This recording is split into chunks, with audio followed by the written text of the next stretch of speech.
Today on Dr. Phil, they were born into American royalty, but they survived the unthinkable. They were small and frail, very underweight, had a lot of dark circles under their eyes. These children report horrific abuse. They said their mouths were being taped shut, being tied, being beat. The mother they thought abandoned them. They've been told, you're an evil woman. Right. That I never loved them. The father with $1 billion fortune. Did he want children? He needed heirs. Now the twins struggle with trust. Friends we thought were our friends really aren't. They're just after you for money. And fight to bring their accused abusers to justice. I really wanted to see these people thrown in prison. The darkness of riches. From victims to victors. Today, the shocking continuation of the Inman twins' story. Children born into American royalty who say they spent their childhood terrified, neglected, and deadbolted behind mansion doors. Where would he hit you? The face and the head. He'd pick me up by my ankles and he would drop me. There were times that you were hungry. There were times that you were locked up. True? They were feeding me my own. The twins were born into extreme wealth, but they say their lives have been anything but privileged. Georgia said she would have traded lives with anybody in the world. Some people on the outside might look in and say, you know, look at all this money and wealth. For you, what was it like growing up with money? It didn't matter to me. It was blood money. That's what it is. Patterson says he wishes he could have ridden his BMX bike down the street with friends and come home to a kind and loving parent. How does your dad change when he was high? Because he wasn't always high, I'm sure. He was always high, actually. Were you ever around him when he was sober? I don't think so. Like, he was always high. That was kind of sad, you know, seeing him nodding out, drooling.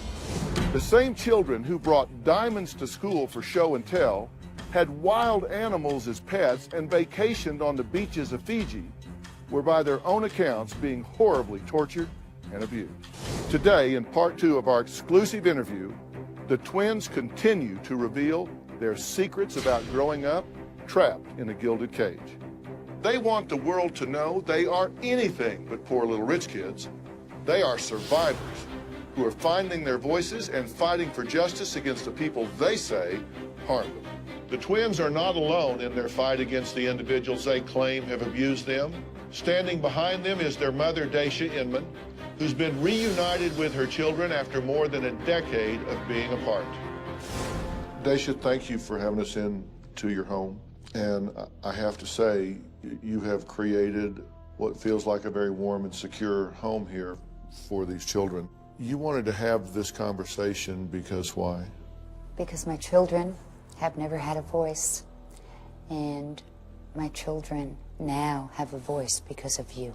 And the fact of the matter is, when we say they need a voice, people have not known what happened behind closed doors in those children's lives, and you want to set that record straight.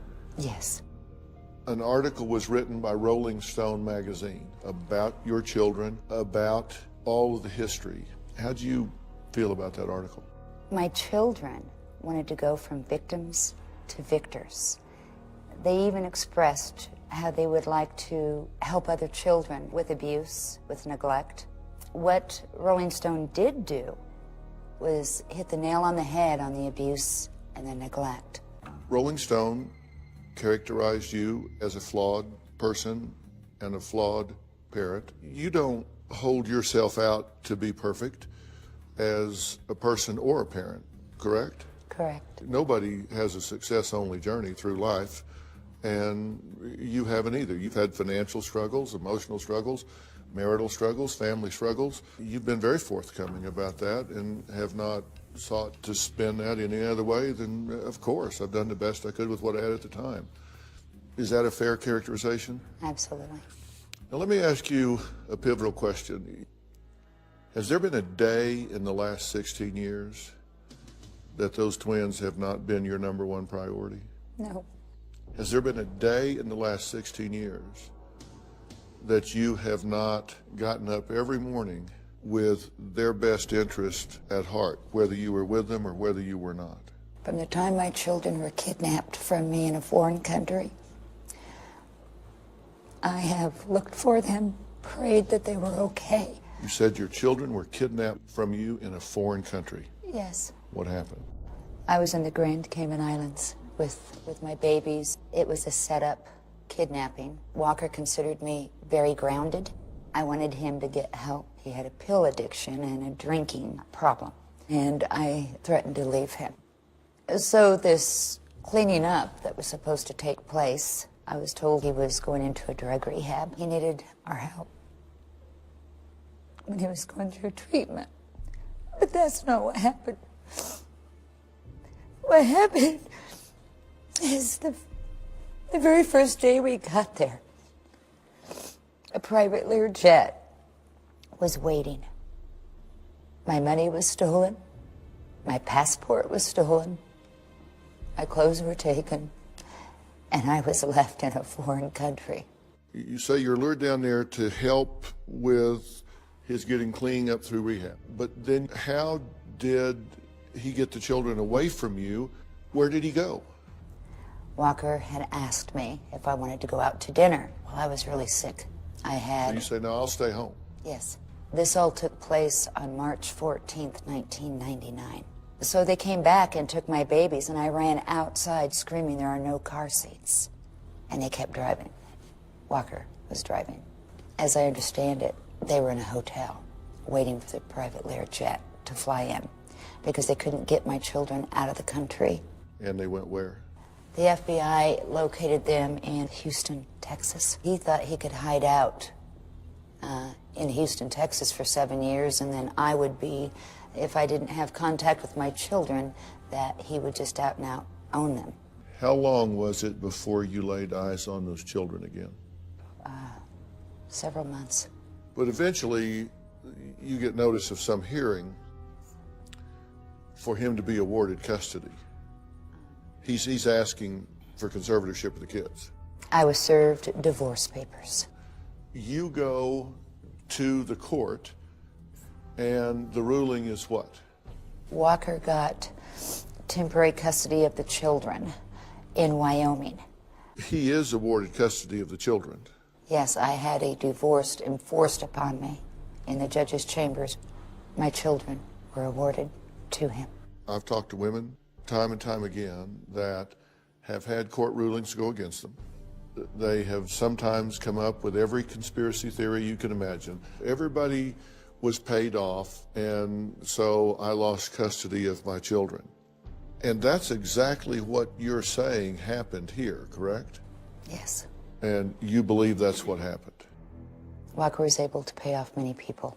They turned their heads. This starts with a corrupt court system. We go through a system failure here, in your opinion, that proper evaluations weren't done. At the end of that process, he has custody of your children, and at this point, he begins to step up his drug use. Yes. And it is getting worse and worse and worse until we now know it ultimately ends in his death in 2010 from a drug overdose. But during that time, Patterson and Georgia were, in fact, as you asserted, neglected and severely abused by a parade of people that were in Walker's life, world, house. Over 50 different people cycling through this house. These children report horrific abuse during this period of time, correct? Yeah. The last time was when George and Patterson were telling me about head drops being duct taped, but they didn't say duct tape. They said their mouths were being taped shut. Did you ever stop trying to reconnect with the children? Never. Did you ever forget about them? I have never stopped thinking about them. My motherhood was stripped from me. My children were stripped from a mom who loved them. We now know, both from public record and from talking to the children, that teachers saw evidence of abuse with these children. Car wrecks took place. Things that clearly endangered these children. At times, police were called, but there would never be a charge. there would never be any action taken against Walker. Why is that? Coming up. They are totally poisoned against you. They're throwing rocks at the car. That's why I had to get the ambulance. If I didn't get him off the hill, that I would never get them. Plus, They were very small and frail. They had a lot of dark circles under their eyes and just very mistrustful. Monday, a family brutally slaughtered. Police say Penny Caffey and her 8 and 13-year-old sons were shot and stabbed multiple times before dying. The house was then set on fire. Police have arrested a 16-year-old daughter. She has told a lot of different stories about what happened the night that they were murdered, but today we're going to try to find out the truth. A Dr. Phil exclusive. They practically decapitate your mother, shoot and stab your brothers to death. Her plan was to have the entire family murdered. So what was Erin's reaction when she learned that her father had actually survived the brutal attack? I was shot 11 times. These are bullet wounds in your father's body. Have you seen these? This is where they shot him in the face. But is her father in denial? You know that she planned this, right?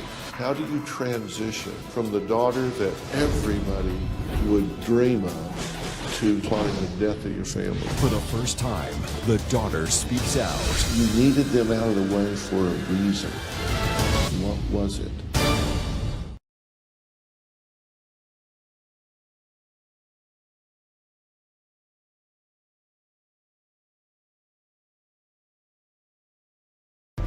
We now return to The Darkness of Riches, From Victims to Victors. At times, police were called, but there would never be a charge. There would never be any action taken against Walker. Why is that? I find that strange, don't you? Well, I found it strange until I talked to your children, who say on numerous occasions they saw huge wads of cash handed from Walker to the people that would be doing the reporting, doing the filing. So you start out with this huge tale of conspiracy of people getting paid off. You think, well, you know, maybe that happened, maybe it didn't. But then you talk to these children who year after year, time after time, say, why wasn't anything done with this? I saw him pay this person money. All of a sudden, this just isn't you saying it. Now, all of a sudden, there's a suspicious absence of public record and witnesses to the payoff. There are many affidavits out of there that are also a part of the court record of Walker's friends, other people that have witnessed the same things, the abuse, the neglect, the drug use. Walker remarried to a severe drug and alcoholic who stated that she never wanted children. That was their deal before they got married. They caught her in Wyoming, weaving in and out of lines and heading into oncoming traffic. They noticed 2 children in the back seat swerving around with the vehicle, and they were not seat belted in. And when she was pulled over, she was high as a kite on meth. She put my children in extreme danger. With your full permission, I have spent hours with your children. Your children are spectacular. Thank you. And damaged. They have been beaten, abused, starved, neglected, exposed to unconscionable dangers, witnessed a slow, tortuous murder from 10 feet away. Clearly, there's work to be done. Did Walker want children? Yes, he did want children. He needed heirs. If he didn't have heirs, the fortune goes away, right? Absolutely. When he passed, as the biological parent, you had an opening to re-enter those children's lives. And you were spring-loaded and you seized that opening. You went to that house. Tell me about that day. Oh my God. I had set up 2 ambulances. I knew in my heart of hearts that I wouldn't be able to take my children with me because of the extreme parental alienation that had gone on for over a decade. And how did they receive you when you pulled in, the children? Georgia had boulders that she was throwing at this windshield. She did crack the glass in 3 different places. I understood you were throwing rocks at the car or boulders. Have you got an arm on you? I mean, how far were you throwing these boulders? She like destroyed a vehicle. It was, Like, I didn't destroy her vehicle. It's like it looked like a shotgun blast on every side of the vehicle. They're throwing rocks at the car because they've been told you're an evil woman. Right. They were told that I am the severe drug addict, alcoholic, prostitute living on the street, that I had no home, that I never loved them, never wanted them, never cared for them. That is what was put into their heads for many, many years. I thought she was everything my dad said she was, an alcoholic, drug addict. I think he called her a hooker, I believe. So he tells you all of this stuff. Yeah, nonsense. And so naturally, you had a negative reaction. Yeah. They are totally poisoned against you. Yes. It's like, oh my God, That's please why- don't make us go with her. That's why I had to get the ambulance. I was afraid that if I didn't get them off the hill, that I would never get them. I had them transported to WBI, which is Wyoming Behavioral Institute. When I first started working with the children, they were very small and frail. They had a lot of dark circles under their eyes. They were very underweight for their age and their height, and just very mistrustful of any of the adults that were trying to help them. During the time that you're able to start laying groundwork and building a bridge back, overcoming their perceptions, there were some moments for each one of them that kind of let them know, this doesn't sound like the woman we've been told about, right? My children were in there for 3 months. I never gave up, even though they were really upset, pissed off, angry, wanting to know the truth, not wanting to see me. But I went there every day, trying to see them. Georgia and Patterson were both very hostile towards their mother during the initial process of meeting her. Georgia often swore at her mother, called her names. Georgia spit on her. Daisha was very patient and very loving and very kind toward the children at all times. I decided to buy a hedgehog. I named her Pokey. I thought that would break the ice. My children fell in love with Pokey, and especially Georgia. So there was an icebreaker. Yes, it was. Georgia had a hard time believing that you never forgot her. Not only was Pokey an icebreaker, Georgia went through my purse and dumped it all over the floor. And what she found in there was their pictures from the time that they were babies up to 2nd grade. So after all these years, they find these pictures still in your wallet. Yeah. And that meant something to Georgia to see that, she supposedly didn't care about us. She's carried these pictures all these years. It's funny what little things make big differences. I just had to hold on to hope. Today, would you agree it's the most positive relationship in your entire life? Yeah. Hell Yeah. yeah. Far and away, Yeah. country mile, right? Yep. Yeah. You have each other and her. Yeah. And you trusted yourself to take that next step with her. Yep. And look where you are now. You're a family again. Coming up, is the twins' inheritance in jeopardy? I got a call 3 months ago from a guy who said, I helped carry the gold out of the vault, and I know where it is, and I know who took it. This February, get ready for unforgettable drama you won't see anywhere else. Wasn't it your idea to kill your family? Exclusive stories. At age 19, I was married to the prophet of the FLDS people. This 85-year-old man who has 64 other wives? A former sect member confronts her polygamous father. My father condoned my marriage. How does that make sense to a father to marry his daughter off to the crypt keeper? Stories that change lives. You had a hand to putting my son in jail, possibly for life. Was this soldier falsely convicted? Have you ever made false allegations prior to this? Yes, I have. Is this father killing his child? You have an addict for a daughter and you're giving her money. Are you telling me that you don't know she's buying drugs with it? You took her to a drug house to get it. Stories about real people.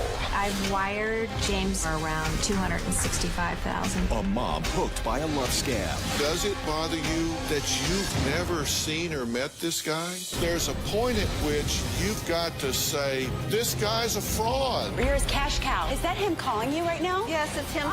Here. You are a scumbag scam artist, and we know who you are, and you're going to give this lady her money back. What do you think of that? Stories that make headlines. I just witnessed the murders of my family. A family brutally slaughtered. Police have arrested the 16-year-old daughter. You know that she planned this, right?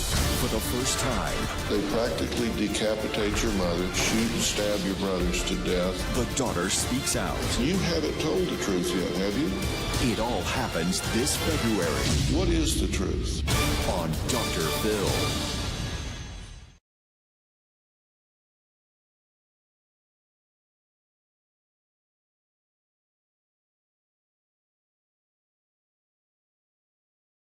We now return to The Darkness of Riches, From Victims to Victors.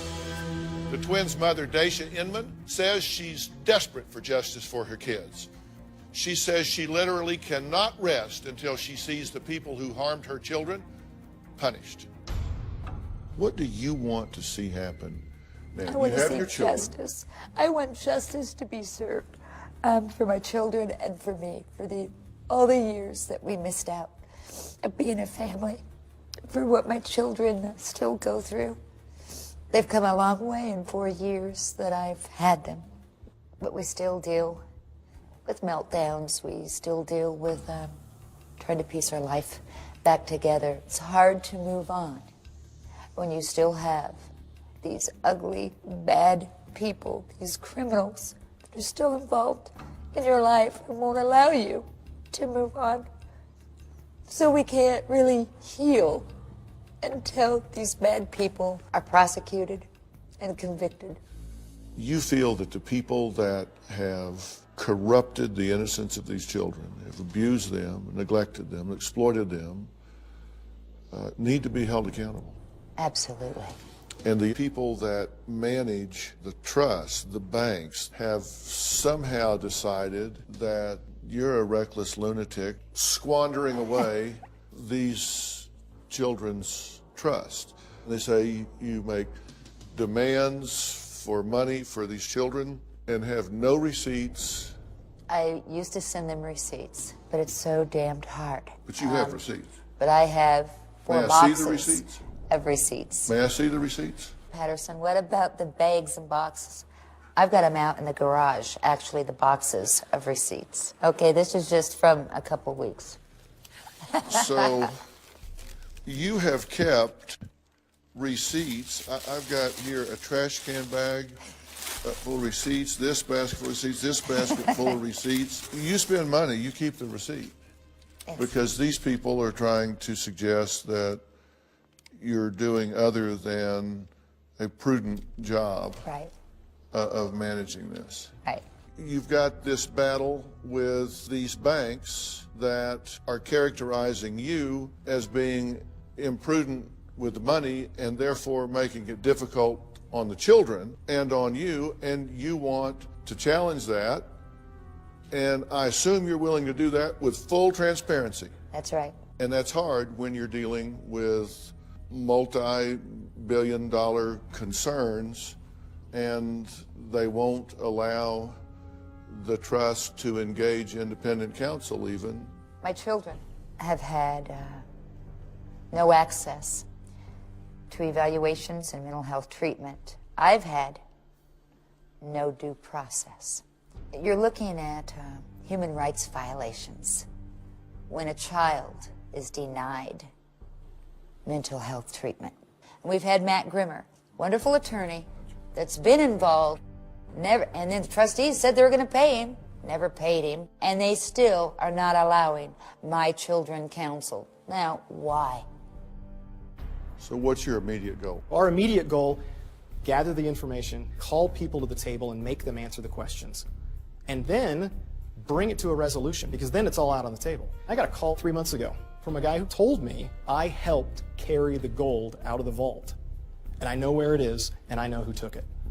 I mean, there are people who I need to spend time with, and it takes resources. It takes time for my team to get out there and get this information, but we know we'll be successful. I can tell you from a clinical standpoint that every day that goes by without the proper kind of support and intervention, then I think there's potential here for serious PTSD, depression, anxiety, and otherwise. I've seen traces of those things in the interviews I've done.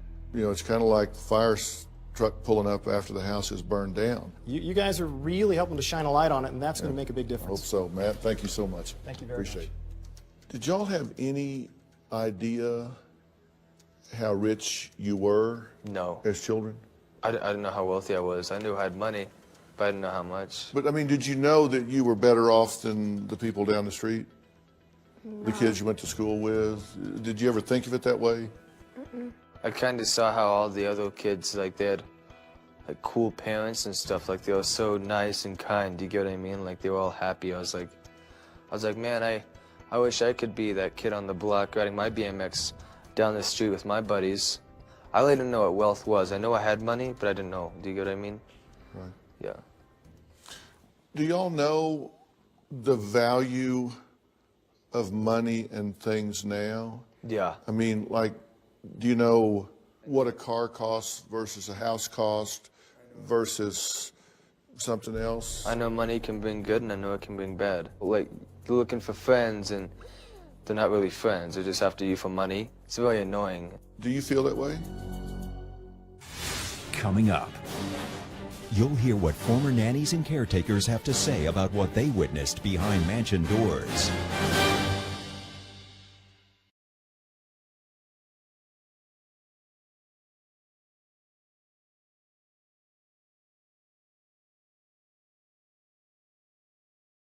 We now return to The Darkness of Riches, From Victims to Victors. Georgia and Patterson are normal teenagers in every sense of the word, but they also have a lot of things that are magnified just because of the layers and layers of trauma that they have experienced in their lifetime. If you think about a 16-month-old infant being taken from their mother and not even knowing what happened, she just disappears from their life. That was extremely devastating to the children from a developmental, psychological, and emotional development standpoint. That was clinical social worker Jennifer Greenup, who met the children when they were placed in the Wyoming Behavioral Institute following their father's death. She now lives with the twins for 10 days out of each month, counseling them. Yesterday, you may have noticed that when Georgia and Patterson recalled the trauma of their past, they often reacted physically. Patterson would collapse in his chair and drop his head. Georgia sometimes had that 1,000-yard stare and oftentimes full body tremors. Now that indicates to me that they are both very raw and may well be suffering from PTSD. But today you'll notice that because they have found their voices and have finally been allowed to speak out, they literally blossomed before our eyes. When I first started working with the children, they were very apprehensive to talk to anybody because they had experienced a lot of what is called extreme parental alienation, where they were told to mistrust other adults. It took a lot of work to develop a trusting relationship with the children. There's like a lot of trust issues now because like friends we thought were our friends, we found out really aren't our friends. Right. I try to stay on the positive side though, like the bright side, like at least in our future we can do great things, you know, make worldwide changes, you know. At least we have an opportunities. Right. At this point, why not just go to public school? What would be the downside to that? I'm not saying there isn't one, I'm just saying. What would be the downside is right now in private school I don't have any bullying going on, and then some random kid starts bullying or just talking just to piss me off. I don't know, I would stick up for you. Do you get pissed off easy? Well, if people talk bad about my father, of course, but, you know, he had problems. It just, people talk about my family, it really pisses me off. Especially when people look at us with the bling bling sign, it really pisses me off. I'm not a normal kid, I know it, but I just want to be seen as just every other kid. Do you get what I mean? I do. A wise man once said, you teach people how to treat you. Yeah. That was me that said that. But you really do teach people how to treat you. Yeah. By how you react to what they do, and How about this? Be the change that you want to see. yep, I think that's a great idea, and I think it's the difference between being reactive in your life and being proactive. Coming up. If you're dating some guy and he even raises his voice to you, kick his ass to the curb. Get out. You're gone. Monday on an all-new Dr. Phil. A family slaughtered. You needed them out of the way for a reason. What was it? The convicted daughter speaks out. You haven't told the truth yet. What is the truth? That's Monday.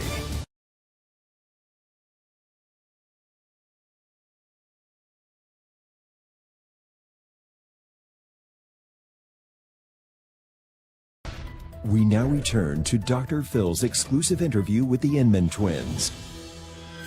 Tell me that you understand that none of this was your fault. Yeah. There wasn't anything you could do that justified what was done to you. I don't care if you broke a dish. I don't care if you failed a test. I don't care if you didn't clean up your room. I don't care.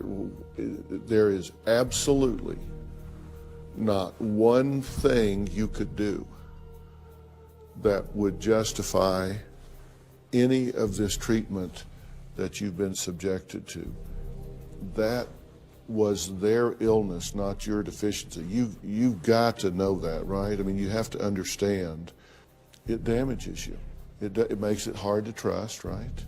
And I know that that is something that you'll have to work to rebuild, but you don't have to trust everybody in the world. You need to trust yourself to know, I've learned I can spot things when they're going wrong, and I now have a voice. This is the first time that I've ever actually got to have a voice because everybody else was saying things for me. So right now, for my brother and I, this is like the first time that we've ever opened up with our own words and not having it twisted, literally get to have a voice. And you have spoken very well. You are inspiring millions of people with what you're saying today. And I hope you're proud of it. I'm proud to be sitting here talking to you. It's meant a lot that you've trusted me enough to sit down and let you have that voice. Patterson Inman may seem like any other normal teenage boy. He loves snowmobiling and fishing, and he likes to play mischievous tricks on his sister. But Patterson suffers in silence, hiding the deep scars left by the years of torture and abuse he says he endured. It's important to me that you understand those wounds heal. You have to know and believe that those things can heal. You'll get where you can trust people again. You'll get where you can tell the ones that you need to trust and not trust. You'll be able to enter into a relationship and a bond with somebody and be a father of your own and do all of those things. It takes work.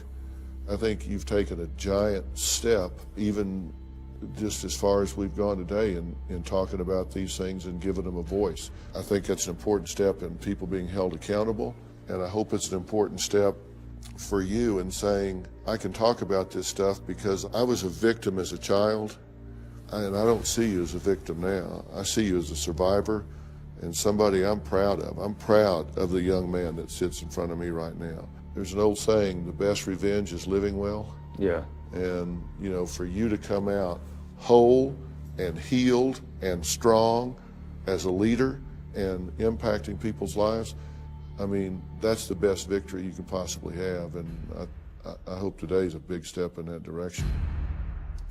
I know trust is going to be a big deal for both of you going forward. And there's some good news and some bad news about that. The good news is that the only person you really need to trust in order to have relationships is you.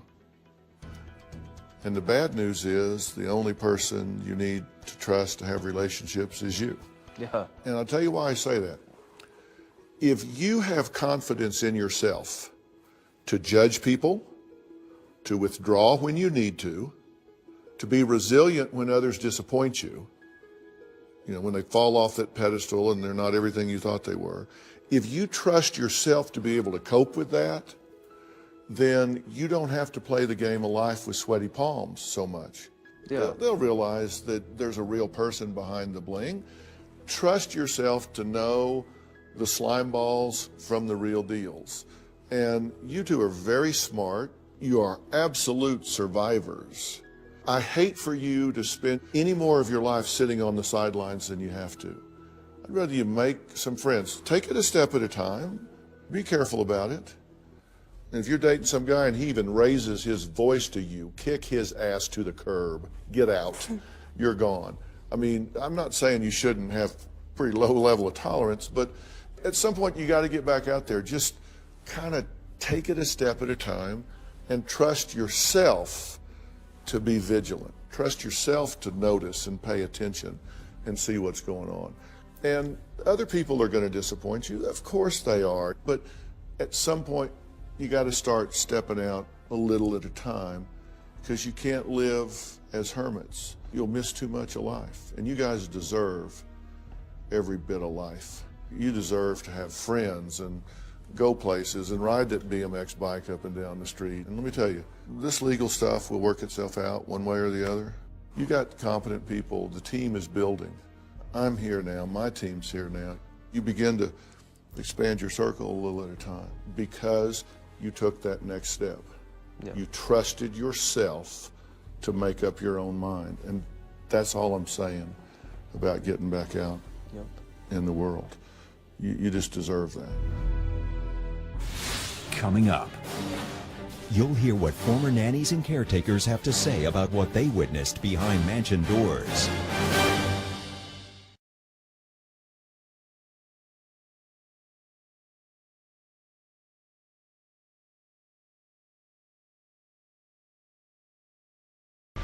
We now return to The Darkness of Riches, From Victims to Victors. Just in closing, let me say to both of you, it would have been a lot easier today to not tell your stories. I feel kind of good telling my life. I feel a little better now than holding it. Let me tell you something. It took a lot of courage, and I respect both of you. Let me tell you how this works. Everybody on the Dr. Phil show is a teaching tool, because there are millions of people watching, but just the two of you there. But there will be children in similar situations that see you. There will be parents that are about to give up the fight for their kids that will see this story and be inspired by your mother. There are people that will watch this story. It will make them be better parents, will make them be better children. It will get them to never give up. Yeah. And they will understand if those two can overcome what they overcame, I can damn sure overcome what's in my life. Yeah. Thank you for trusting me enough to sit and tell me your story. And just on the off chance that nobody has done this, let me, on behalf of the adult generation in this world right now, say I'm sorry what happened to the two of you. Sorry is not a big enough word. There are some screwed up people in this world, and there are some screwed up adults. Just know I am so sorry what happened to you. I don't feel sorry for you now. I'm just proud of your strength and courage. You did stop being victims and become victors. Can I share I believe that. Yes, please. Sometimes when you go through really rough things in your life, you gotta look at that as something to overcome. And when I get older, I really am considering becoming a child psychologist because I want people and children to understand that you're not alone, and because I can feel and can connect to what they're going through. Like, I want to be that person to understand, you know, and not just some person listening to another story and not do anything about it. I want to make a change. I believe you will. It was good meeting you, man. Good meeting you. Yep. And I'll see you again.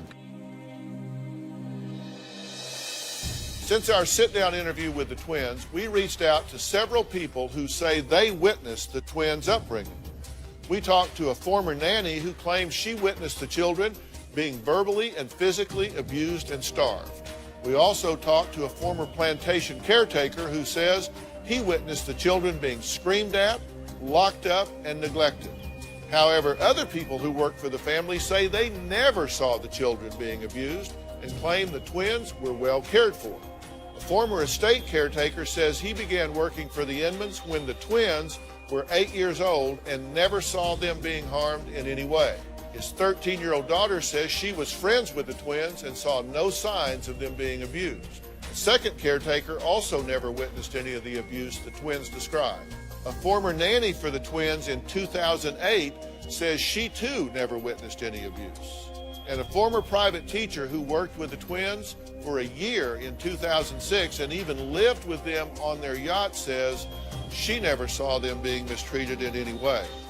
We reached out to Walker Jr.'s fifth wife, the twin stepmother, Darylee Inman, and invited her to appear on this show. Although she declined our offer, she strongly and completely denies all of the allegations made against her.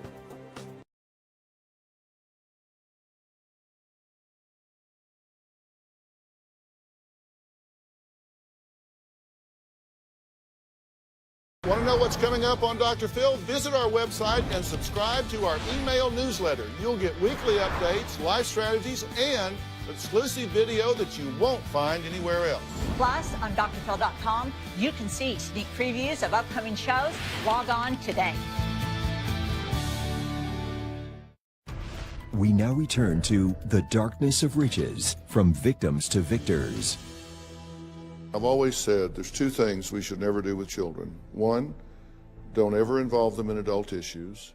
And two, don't ever let them even feel accountable for things over which they have no control, because that causes helplessness. If these crimes and corruption are not brought to justice, we can't heal, and we have not seen justice. I think there's going to be outrage about this, and I think hopefully we're going to see some things begin to change. Thank you so much. We'll see. The twins are looking for justice. They have told me they are ready to name names and prosecute those they say abused them during their childhood. Their story is far from over, and we'll be watching very closely as it unfolds. Finally speaking out and finding their voice has been very freeing for Georgia and Patterson Inman. You can see that they have truly taken big steps on their journey from victim to victor. Even though they have been through hell, the Inman twins are incredibly loving, smart, and happy kids. After bravely sharing their story, they wanted to get right back to being like any other normal teenagers, and they wanted to show me their snowmobiles. They even convinced me to take one for a spin. Let me tell you, it was an honor meeting Georgia and Patterson, and we wish them the best as they continue to heal. Thanks for watching. We'll see you next time.